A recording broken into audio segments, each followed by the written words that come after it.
ఓం శ్రీ సాయిరామ్. సత్యోపనిషత్ గ్రంథం నుండి కొంత భాగం తెలుసుకుందాం. సాయిరామ్. ప్రశ్న: పిల్లలలో క్రమశిక్షణ లోపించిన, వ్యక్తిత్వ వికాసములో వ్యతిరేక ధోరణి ఏర్పడిన, విద్యారంగంలో వెనుకంజ వేసిన స్వామి వెంటనే తీవ్రంగా మందలిస్తారు. అది తలుచుకుంటే చాలు నాకు చాలా భయం వేస్తుంది. బాబా: స్వామికి ఏమాత్రం స్వార్థం లేదు. స్వామికి కోపం లేదు, రాదు. Love is God. Live in love. మిమ్మల్ని సంస్కరించే నిమిత్తమై అప్పుడప్పుడు కోపం తెచ్చుకుంటాను. ఆ కోపం కేవలం నటనయే.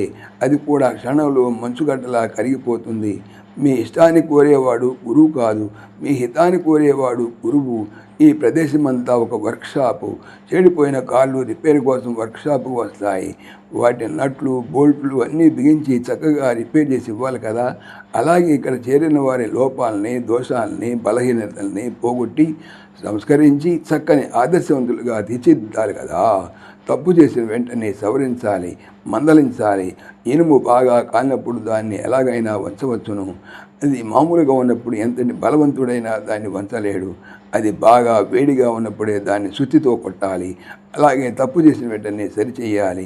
10 మందిలో నీ లోపాలను ఎత్తి చూపినప్పుడు ఇంకా మళ్ళీ ఆ తప్పు చేయవు. చిన్న ఉదాహరణ: నీవు నీ రూమ్ శుభ్రంగా చేసుకుంటున్నావు అనుకో, లుంగి కట్టుకొని చీపురుతో ఊడుస్తున్నావు అనుకో.